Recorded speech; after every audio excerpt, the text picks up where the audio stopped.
did.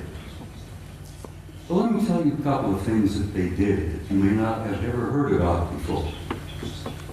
They took the few pictures they had it all televised, everybody, Walter Cronkite and all of them were looking out. You know, golly gee, isn't this great? Isn't this neat? We got a couple of guys on the moon.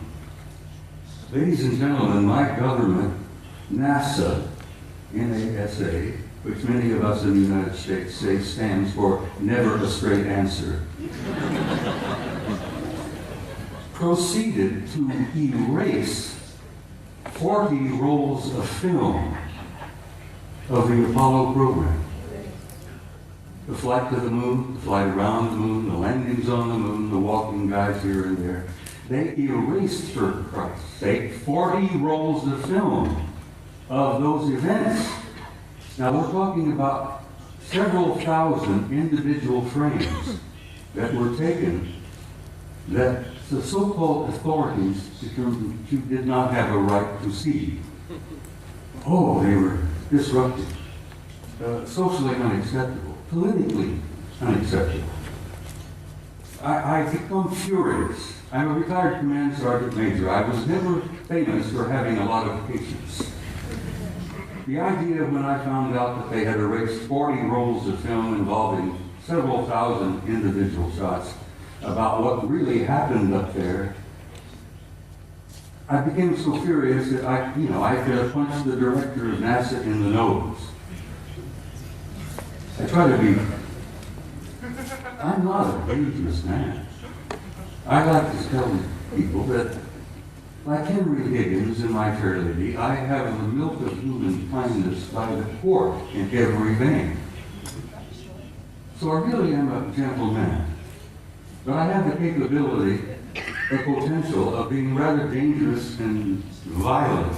And these lies and these cover-ups that I've learned about firsthand over the years literally infuriate me.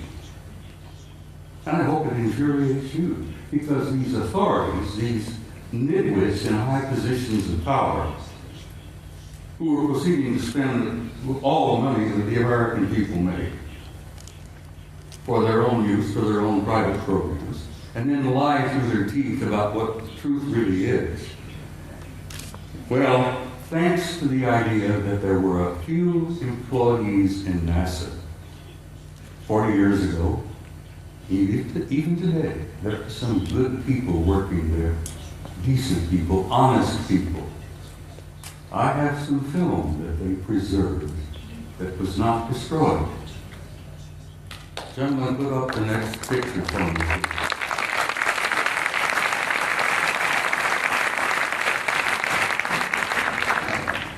This is a NASA photo. This is Apollo 12.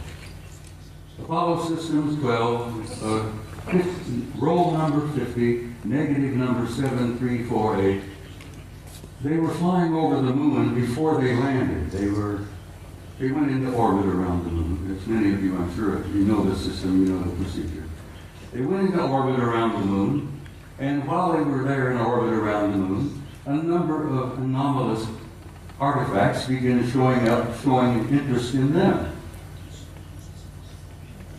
Next picture, please. This picture was taken by Neil Armstrong.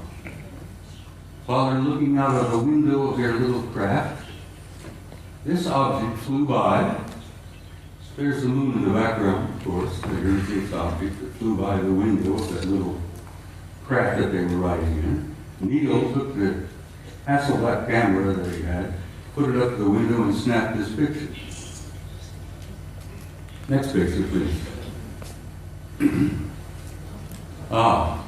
NASA Apollo 12. Roll 51, negative number 8653 or something like that. Now this is a good-sized object. This is several hundred feet in diameter that came up next to the lander, flew along beside them for a time. The guys in the Apollo crafts put their camera to the window and snapped the thing, and I've always jokingly said there were guys inside of this taking pictures of an asset. We were photographing them, they were photographing us. Next picture, please. Photo NASA Apollo Systems number 14, Apollo 14. Roll 70, negative, what is it, 9837, I think, or 8837, I believe it is. This is the Landsberg crater on the moon.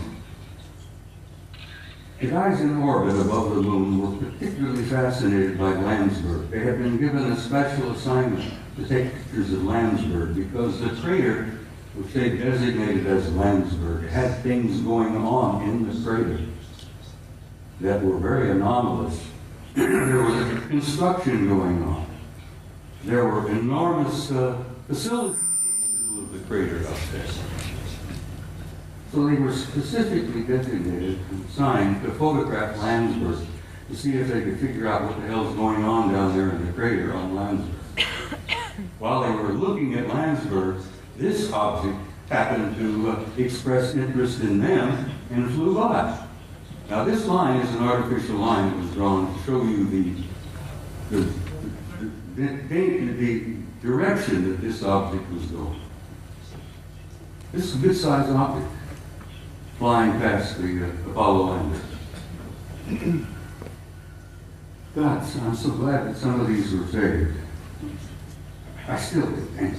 40 rolls of film for Christ's sake, and they erased them. Anyhow, next picture, please. It's the same photo of Landsberg, but with the next negative, 9838 of this object here, flying by. Next picture. Now we're getting into some nitty-gritty.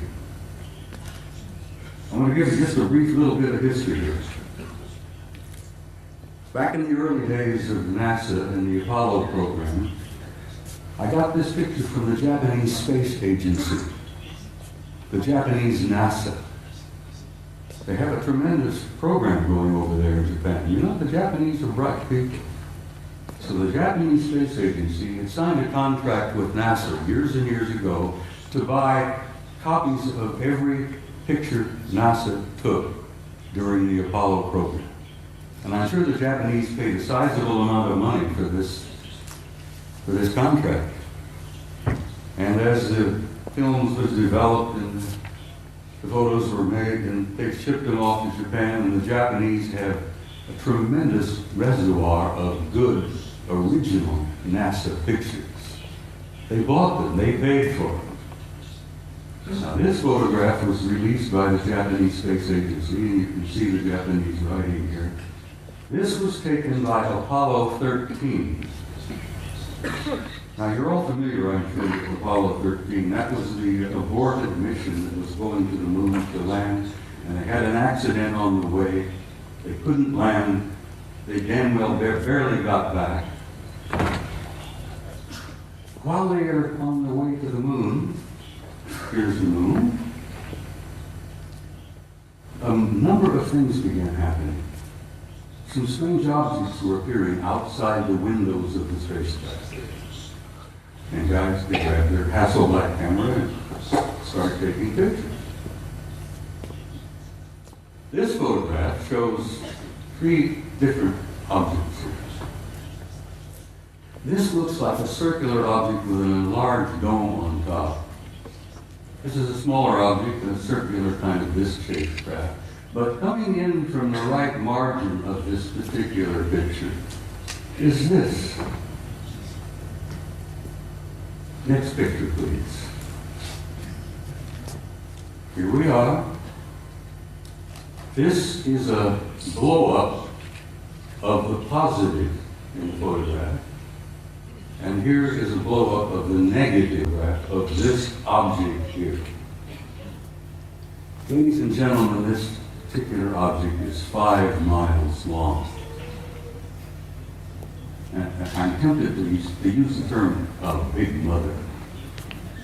No pun intended, but it appears to be a mothership. It's gigantic.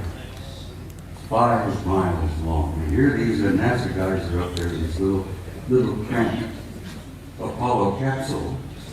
and they look out their window and they see something that's 5 miles long. Shakes them up a little bit. When they got back to NASA with these pictures, it shook them up a hell of a lot. Next picture, please. This is the next sequence. Here, this large mother has moved into the middle of the frame, and something else has shown up over here, which has been estimated to be 2 miles long. But this really upset the guys. I've never been able to find out which one of the 3 Apollo members of the Apollo 13 crew would admit to ever having taken these pictures. Because as you know, the Apollo astronauts were threatened with their lives. I kid you not, they were threatened seriously. They even threatened their families if they ever divulged any of the information that they knew.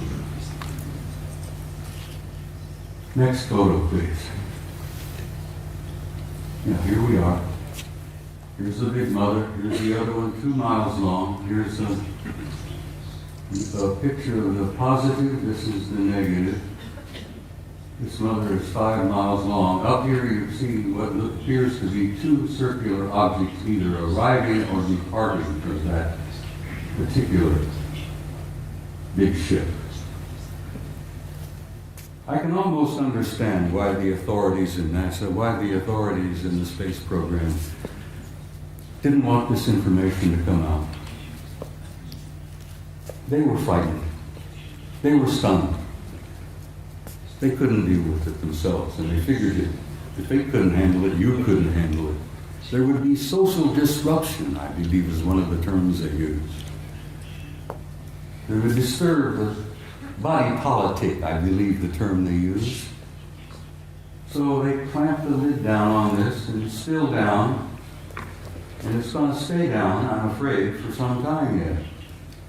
Until people like yourselves and people like me and the rest of them here on the stage, by pushing and prodding and chipping away at this lie and this secrecy, we will succeed. And don't you doubt that for a minute.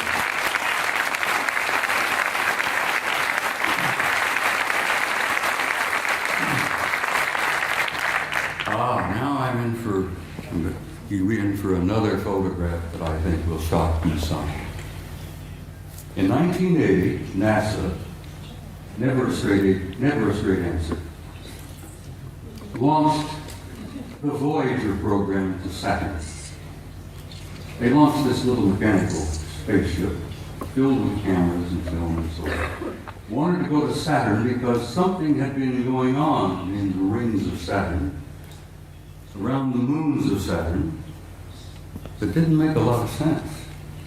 Some anomalous events were taking place in Saturn, near Saturn, at Saturn. So they launched the Voyager in 1980. The pictures they got back from Voyager was so stunning and so shocking that they just locked them up in the safe. Fortunately, I met and developed a friendship with a retired NASA scientist by the name of Norman Bergman. Norman Bergman worked for NASA for about 30 years. He was a technician, a scientist on the Voyager program to Saturn in 1980. Norman decided, after waiting a number of years, for NASA and the authorities to be candid and honest and forthright and tell us what they really found up at Saturn. And Norman got so frustrated he wrote a book. Now, he couldn't get it published in the United States. No American publishing house would even touch it. Norman Bergman had to go to Scotland, for God's sake, to Aberdeen to get his book published. And he did publish it. He did succeed. He got his book. It's a piece of genius. It's a beautiful piece of work. And the things that they photographed here, Saturn, appeared in print for the first time. This is the A-ring of Saturn. And you're all familiar with what Saturn looks like. It's a beautiful planet. It's giant. It's a big one. but it's got rings all around it. Well, this is the A ring, and here is an object that is self-luminous, obviously artificial, larger than our moon. It seems to be moving all around throughout the rings of Saturn among the moons of Saturn. And Saturn's got a couple of dozen moons. This object here, as I said, larger than our moon, moving all around apparently under intelligent control in the rings of Saturn. Now, try for a moment, if you can, to imagine a kind of a technology that is capable of constructing something larger than our moon, that's artificial, that moves around wherever it wishes to go, that's probably got several thousand guys inside. That is shocking to some people. Next picture, please. This is the piece de resistance, I guess is the French thing. Here you have another self-luminous, artificially constructed object, circular in shape, larger than our moon, that is also moving here, there, and everywhere throughout the rings of Saturn and among the moons of Saturn. You know, there has to be intelligence at work. But this is the one that really blew the NASA people on the Voyager program out of the water. This object, this is an object, guys, is 2,000 miles long. It's 400 miles in diameter. And it's an artificially constructed, Norman calls them an electromagnetic vehicle. He says they appear to be making the rings. This is one of the rings of Saturn. I think this is the B ring. Bergman says he thought they were probably making the rings. I said, Norman, you ever consider the possibility they may be mining the rings? Because I think the rings are probably rich in nutrients, minerals probably. And an incredibly advanced civilization, I think, would work out some system of mining those rings for all the minerals that are up there and utilizing them. Because space is filled with wealth, energies of all kinds. They never have to dig another hole in the ground like we do down here. Space is filled with energy. This is 2,000 miles long, and here on this end there seems to be something like an exhaust or a flare of energy of some kind. It's probably a result of engines of some type inside this thing. But whatever it's doing, it's there, and it's a recognition and a representation of an advanced intelligence. And that's one of the things they don't want you to know, that we are confronting and relating with an intelligence that's so far beyond our own. We're looking at and talking about what's known as a Type 2 civilization. Now, for your own interest, I suspect most of you suspect this, but you are all members of the 0-0 type civilization. Beyond us, hopefully in a century or two, we might become a Type 1. But this is a representation of the Type 2 civilization.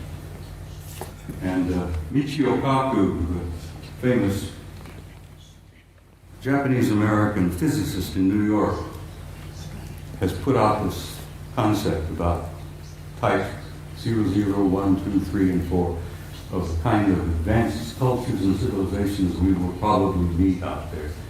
Well, in probably meet out there, we've already met them. They're here. They're in our midst. So, I think I brought about 15 or 20 of these pictures, but I simply had no time. I don't have the time to show them all. But I've shown a few here, and I think I've piqued your curiosity. And I think most of you are pretty bright people, and you know you've been conned. You know you've been lied to. You're not fools. And I think you know who you are and why you're here and where you're going.